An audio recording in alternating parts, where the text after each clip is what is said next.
بسم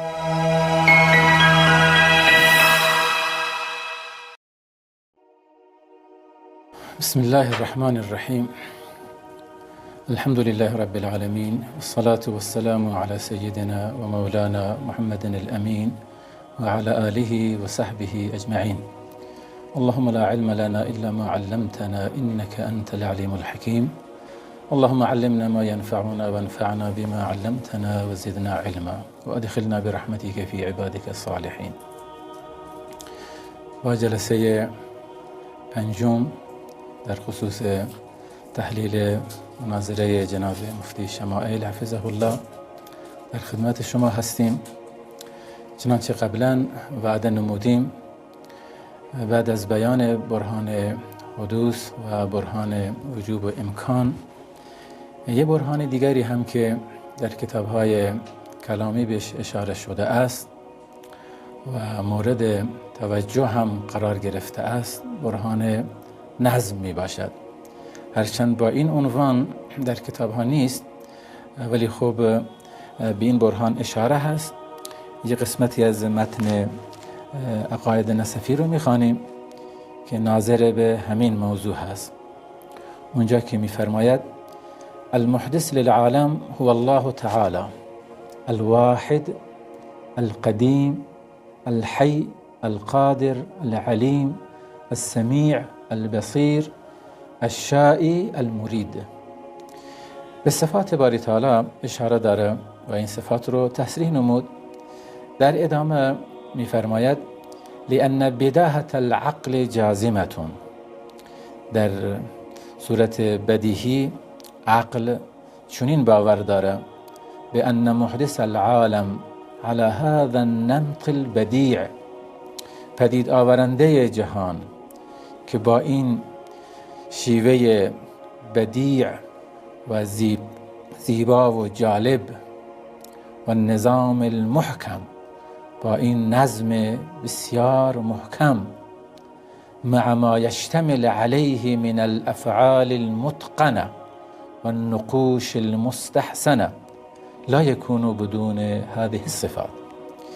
پدید آورنده این نظام هستی با این زیبایی، با این اتقان، با این احکام مستحکم بودن و با این نقشه های زیبا و طرحی عجیب و غریب، امکان نداره محدث این جهان، این هستی، آفریدگار این هستی، دارای صفات فوق نباشد.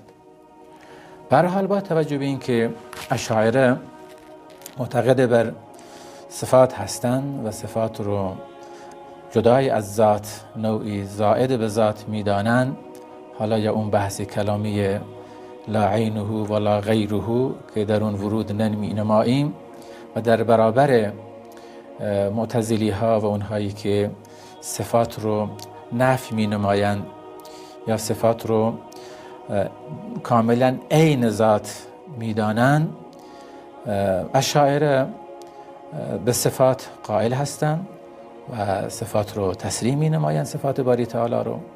و برای استدلال به این که این صفات برای ذات باری تعالی ثابت هست، بر این آفرینش زیبا و این نظام هستی رو دلیل می آورند.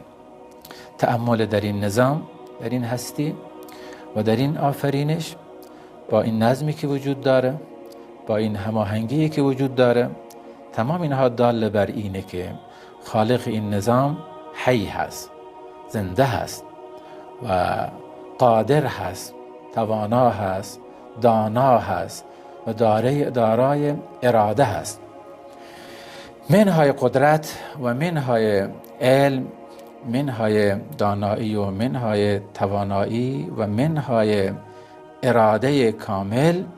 ممکن نیست که چنین هستی و چنین آفرینش صورت بگیره. این کلش داله بر ثبوت ذات باری تعالی و همینطور ثبوت صفات وی هست. به هر حال با توجه به این عبارت، علمای بزرگوار اندیشمندان خصوص در حوزه کلام متکلمین در گذشته و اندیشمندان معاصر هم با این روی کرد آیات قرآنی رو که قرآن هم بر همین روی کرد تأکید داره تأمل نمودن. جالب اینجاست که برخلاف برهانایی که قبلا اشاره شد، برهان نظم یا بگیم برهان اتقان، بعضی اتقان هم تعبیر نمودن، صنع الله الذی اتقن کل شیء با استدلال به اون آیه. بعضی برهان عنایت تعبیر نمودن، برهانی که در او توجه الهی و عنایت الهی به این هستی مورد توجه قرار میگیرد، لحاظ می شود. و برخی هم برهان غایت و حکمت هم تعبیر کردند. برهانی است که با تمرکز به عنایات الهی، با تمرکز به حکمت الهی در کائنات، انسان ناگزیر هست و ناخودآگاه به این پی میبرد که اراده الهی در این کائنات ملحوظ هست و به صفات باری تعالی ایمان می آورد. لذا قرآن هم منهجش همینه، به جای اون برهانهای عقلانی که قبلا بیان شد که متکلمین اسلامی مورد توجه قرار دادن، منهج قرآنی بیشتر به برهان نظم هست. به همین جهت در آیات زیادی میخوانیم که خداوند متعال انسانها رو خطاب می نماید که به جهان بنگرند، به وجود خودشون بنگرند، به رموز و پیچیدگی های این آفرینش، رمزهای این آفرینش و دقتی که در این آفرینش به کار برده شده است بنگرند و ملاحظه بنمایند تا به ذات باری تعالی پی ببرند. یک آیه‌ای که به هر حال مشهور هست، اون آیه رو مقداری روی اون بحث می نماییم. سنوریهم آیاتنا فی الآفاق و فی انفسهم. این آیه دقیقاً به همین برهان نظم اشاره داره که الله ذوالجلال می‌فرماید نشانه های عظمت خویش رو ما برای بندگان در این کائنات نشان می‌دهیم، فی الآفاق و فی انفسهم، حتی در وجود خودشون. چرا که این وجود انسانی خودش هم علما فرمودند یه جهانی است، یه جهان، همین جهان بزرگ و جهان هستی است، با توجه به اون نظم و پیوستگی و دقتی که در آن نهفته است و به عینه یک جهانی هم در وجود خود انسان هست، همین وجود به ظاهر کوچکش. و فیک انطوی العالم الاکبر اتظن انک جسم صغیر و فیک انطوی العالم الاکبر. شاعر میگه تو فکر میکنی که یه جسم کوچیکی هستی، در این جسم کوچک یه جهان بزرگ نهفته است که پیچیدگی هایش و نظمش از این جهان بزرگ کمتر نیست. سنوریهم آیاتنا فی الآفاق و فی انفسهم حتی یتبین لهم انه الحق. تا با تأمل در این آیات برای این انسانها روشن شود انه الحق، که الله ذوالجلال حق هست. اولم یکف بربک انه علی کل شیء شهید. آیا کافی نیست که با تأمل به این نشانه ها پی ببریم که الله ذوالجلال بر هر ذره در این کائنات شاهد و آگاه و مسلط هست. از این جهت علمای اسلام دقت کردند، چه در گذشته و چه در عصر، روی این برهان نظم خیلی تمرکز نمودن و کتاب ها نوشتن و همین چیز هم باعث شده است که به هر حال یک رویکرد علمی و عمیق و ریشه‌ای در کائنات داشته باشند، در این جهان هستی داشته باشند. و همین رویکرد هم در عصر طلایی تاریخ اسلام باعث شده بود که قله‌های علمی در این کائنات فتح شود و دانشمندان در علوم مختلف، علوم به هر حال فیزیک و شیمی و علوم تجربی، طب و پزشکی ورود بنمایند. چرا که در هر عرصه‌ای که ورود می‌نمودند رمزی از این رموز باز می‌شد و مظهری از مظاهر قدرت الهی روشن می‌گردید و این برخلاف اون رویکرد پوستگرایی و سطحی نگری که نصوص قرآن رو صرفاً بر ظاهرشون حمل می نمایند و در شناخت باری تعالی، ذات باری تعالی و صفات باری تعالی معمولاً نصوصی رو مورد توجه قرار می دهند که به این برهانهای نظم و تعمق و تأمل در کائنات کمتر اشاره داره و همین چیز هم باعث شده است که بسیاری از اندیشمندان اسلامی در این زمینه کتاب‌ها بنویسند و تلاش کردند که عظمت الهی رو، قدرت الهی رو در مسائل علمی، حالا در عرصه‌های مختلف در پی این باشند که قدرت الهی رو نمایان بگردانند. حالا کتاب‌های مثلا سعید هوا کتابی داره، الله، یا عبدالرزاق نوفل کتابی داره، کتاب جالبی داره. این به این خاطر عرض می نمایم که در شرایط فعلی هم گذشته از دور متکلمین، امروز هم در این خصوص نوشتن. الله و العلم الحدیث، عبدالرزاق نوفل کتابی داره. موریس بوکای، اون اندیشمند فرانسوی که مسلمان شده، هم در این زمینه کتابی داره. زغلول نجار هم کتاب‌های زیادی داره.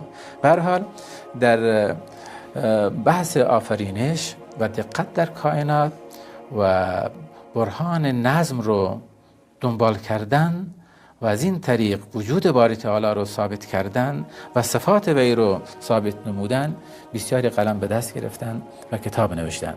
لذا این برهان خیلی مهم هست که اینجا ما هم با توجه به این منابعی که عرض شد و از این منابع هم بنده ملاحظه نمودم، یه چند مورد رو از پدیده‌های هستی رو که ما هر آن با اون سر و کار داریم و شاید کمتر تأمل نمودیم، اما اندیشمندان و دانشمندان روی اونها بحث کردن، یک رموزی رو باز کردن، یک شگفتی‌هایی رو باز کردن که انسان به عظمت الله ذوالجلال و به این که اراده الهی و این که حکمت الهی هر آن و هر لحظه در این کائنات ساری و جاری هست پی میبرد.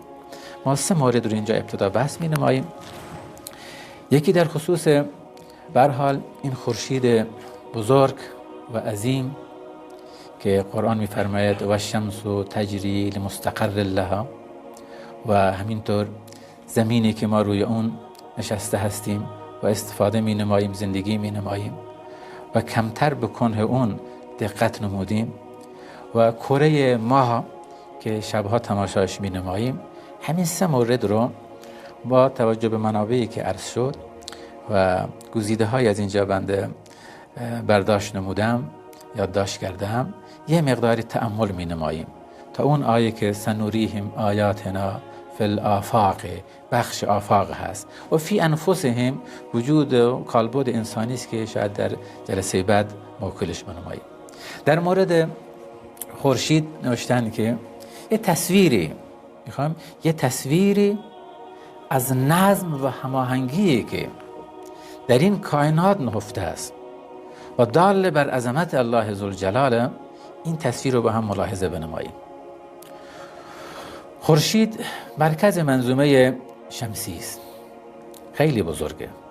نمیخوام اون ارقامی که دانشمندان بیان کردن عرض بکنم، ولی جرمش صدها برابر جرم کره زمین هست که ما روی او زندگی می نماییم.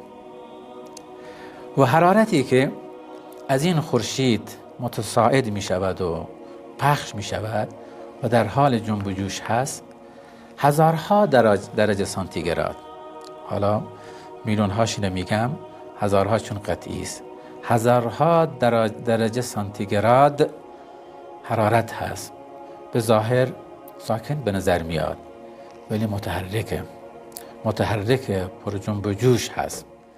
حتی 2 حرکت داره، یه حرکت وضعی داره به دور خودش و یه حرکت انتقالی داره که الشمس تجری لمستقر لها، به همین حرکت اشاره داره. هرچند تفسیرهای علمی رو علما زیاد تاکید نکردن، ولی خب بعضی داده های علمی است که عین واقعیت هست و حقیقت هست، اما در رمزگشایی کائنات مهمه، در اینکه ایمان انسان ها تقویت بشود، خدا باوران به عظمت الله پی ببرند. این داده های علمی رو با برخی آیات که همسو و همخوانی داره منطبق نمودن بد نیست، هرچند بسیار از علما اینو نمیپذیرند، چرا که بسیار از داده های علمی، برداشت های علمی احتمال تغییر و تحول هست و قرآن ثابته. خب این زمین، خورشید با این عظمت ملاحظش داشته باشید که حرکت داره. بعد زمینی که ما روی آن زندگی می نماییم و کمتر فکر کردیم، این زمین هم با وزن میلیاردها تن، نه صدها و هزارها تن، میلیاردها تن و صدها برابر کوچکتر از خورشید. این شاید زمین خیلی بزرگ روش نشسته ایم، خورشید رو از دور میبینیم، اما نه دهها برابر، نه صدها برابر، صدها هزار برابر کوچکتر از خورشیده. فاصلش رو فقط آماره که تو این کتاب خوندم، فاصلش 150 میلیون کیلومتر از زمین هست، فاصله زمین و خورشید. این زمین با این فاصله از خورشید قرار گرفته است، ولی با جاذبه ای که خورشید داره زمین رو به سوی خود میکشد و دافعه ای که زمین داره میخواد از خورشید فاصله داشته باشه. این جاذبه و دافعه سبب شده است که مانند دو تسمه عمل بنماید، دو تسمه غیر مرئی که این زمین رو معلق نگه داشته است و باعث دو حرکت در این زمین شده که با جاذبه خورشید و دافعه زمین، این زمین در یک محور خاصی، در یک مدار خاصی قرار گرفته است، هم به دور خودش میچرخد و هم به دور خورشید میچرخد. ذره مسیرش جابجا نمیشود، دو نوع حرکت داره. خب این حرکت ها یه حرکت به دور خودش داره، تولید شب و روز هست که اگر همش شب می بود چقدر مشکلی بود، همش روز می بود چقدر مشکل بود. این تنظیم درجه حرارت هم با همین حرکت وضعی انجام میگیره، تنظیم نوردهی، چه میزان نور اونایی که ساکن زمینن استفاده کنن، چه میزان حرارت بهره‌مند بشون، با این حرکت وضعیش انجام میگیره. یه حرکت انتقالی داره و حرکت انتقالیش اینه که همزمان که به دور خودش میچرخه، همزمان در یک مدار بیضی شکل، در یک مدار بیضی شکل به دور خورشید با اون عظمت میچرخه. چون خورشید بزرگ هست، این مسیر رو تا به پیماید سالی طول میکشد و این خودش سبب پیدایش فصل هاست.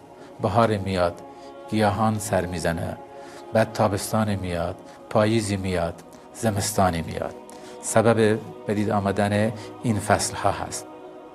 خب. این حرکت های وضعی و انتقالی زمین رو از قول دانشمندان عرض میکنم، میگن تمام اکسیژنی که در زمین وجود داره، هیدروژن کربنی که در زمین وجود داره، این آبی که در زمین وجود داره و همینطور تمام مواد، نمکی که وجود داره، ویتامین ها، تمام اینها با همین حرکت های وضعی و انتقالی پدید میاد و تمام اینها در راستای اون فرایند تکامل زندگی حیوانات و گیاهان و موجوداتی که در این چرخه حیات وجود دارند و به این ویتامین ها نیاز دارند. در واقع این خورشید و زمین هر دو دست به دست هم دادن، با این فاصله هایی که در نظر گرفته شده است، با این حرکت هایی که دارند، اینها همه برای این که موجوداتی که روی این زمین هست بتونن زندگی بنمایند، بتونن از حرارت مناسب برخوردار باشند، بتونن از برودت مناسب برخوردار باشند، بتونن از غذاهایی که بر اونها در نظر گرفته شده برخوردار شوند. اون موادی که نیاز بدن انسان هاست، حیوانات هست، نیاز گیاهان هست، تأمین بشود. این هم داشته باشید یه مقداری در مورد زمین. کره ما رو نوشتن که 50% 50 برابر از زمین کوچکتر هست. 49 یا 50 برابر کوچکتر از زمینه. او هم به جهت جاذبه و دافعه‌ای که بین ماه و زمین هست به صورت یک تسمه نامرئی به دور زمین میچرخد و از چرخش او این تقویمی که در اختیار داریم پدید میاد. از تأثیر جاذبه ماه و زمین مد و جزر دریاهاست که در حیات انسان و در حیات حیوانات نقش بسیار مهمی داره. خب این یک مروری بود بر 3 پدیده بزرگ از مظاهر قدرت الله ذوالجلال که خورشید با اون عظمت، زمین بعدش، ماه بعدش، و این هر 3 در زندگی انسان و حیوانات و گیاهان اثر گذاره. میخوایم نظمش رو، برهان نظم رو داریم عرض می‌نماییم که این پدیده ها با این کمیت ها و کیفیت هایی که بیان شد، از فاصله شون، از حرکت هایی که دارند، اینها باعث می شود که امکان حیات، امکان زندگی در روی زمین ایجاد بشود و اگر ذره مقداری خیلی کم در این فاصله ها تفاوت ایجاد بشود و یا در مسیر اون حرکتی که اینها دارن انحراف ایجاد بشود یا اون سرعتی که دارن و از اون سرعت اضافه بشود یا کاسته بشود، لحظه 100 ثانیه امکان زندگی در روی زمین نیست. همه چیز خاموش می شود و از بین می رود.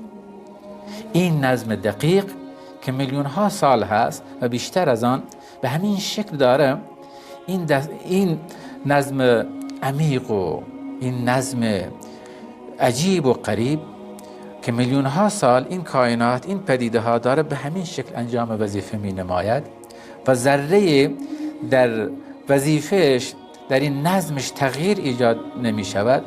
آیا امکان داره که این تصادفی باشه؟ امکان داره که این خالی از فرماندهی باشه، ذاتی باشه که اینها رو هدایت می نماید و به اراده او انجام وظیفه می نماید؟ حالا به چند نکته دقت بفرمایید.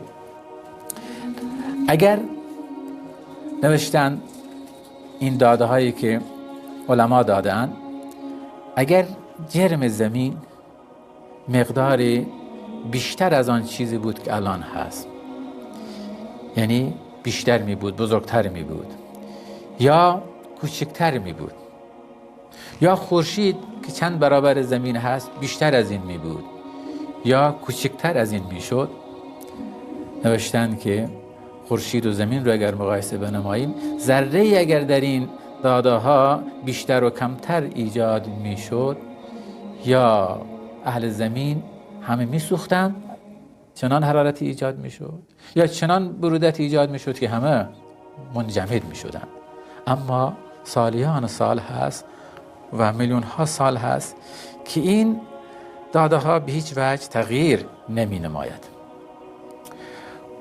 کره ما رو نوشتن اگر با این مسافتی که الان داره، با فاصله‌ای که الان از زمین داره، اگر این فاصله کم می شد، مدی که در زمین، در اقیانوس ها اتفاق می افتاد، چون جذر مد دریاها با تابش نور ما انجام می گیره، اگر این فاصله مقداری کمتر می شد، نوشتن این مد اقیانوس ها به قدری گسترش پیدا می نمود که در روزی 2 مرتبه کل این کره زمین زیر آب فرو می رفت و از شدت این مد کوه ها از جای خودشون کنده می شدن. و اگر در خصوص زمین پوسته زمین نوشتن 10 قدم ضخیم‌تر می بود، ضخامتش بیشتر از وضعیت فعلی می بود، اکسیژن و دی اکسید کربن روی زمین باقی نمیموند، همه توسط زمین مکیده میشد و امکان زندگی روی زمین نبود. دریاها رو نگاه کنید، بندرنشین ها، اینهایی که در ساحل زندگی میکنن و امروز خیلی از کشورها سعی دارند که این آبها رو شیرین بنمایند. دستگاه های تصفیه و شیرین کن بزرگی رو اختراع کردند و با آب شیرین نیاز دارند و دریاها رو آباشون رو شیرین میکنند. اگر آرزوی اینها برآورده میشد و این دریاها شیرین می بود، شور نمی بود، اونقدر عفونت دریاها رو فرا می گرفت و نه تنها دریاها رو که کره زمین رو عفونت چنان فرا می گرفت که امکان زندگی در آن نبود. بلکه این املاحی که وجود داره، نمکی که در دریا وجود دارد، برای این خاطر هست که عفونت ها جلویشون گرفته بشود. ولی وقتی که الله میخواد، بعد در یک مواقع خاص و معینی الله ذوالجلال با اون تابش نور و خورشید این آبها رو تصفیه می نماید. گویا یه دستگاهی در خورشید نهفته شده است، یه موتور تصفیه نهفته شده است که این آبها رو، املاحشون رو جدا می نماید، در زمین می گذارد و خودشون رو بالا می برد به وسیله بخار به آسمان و از اونجا بعد ابر تشکیل می شود. به وسیله بادها این ابرها به جاهای، به مناطقی که سرد هست اونجا برده می شود، اونجا سنگین می شوند، بعد می بارند به شکل برف و به شکل تگرگ و به شکل باران آب تصفیه شده از همین دریاها. با دوباره این چرخه به اذن الله ذوالجلال برمیگردد. این نظم در این سه پدیده، خورشید و زمین و ما، نظمی است که ما را وامی دارد که به قدرت الله ذوالجلال انه الحی و انه القادر و انه الحکیم العلیم الشائی المرید. این بخشی از برهان نظم بود اشاره شد.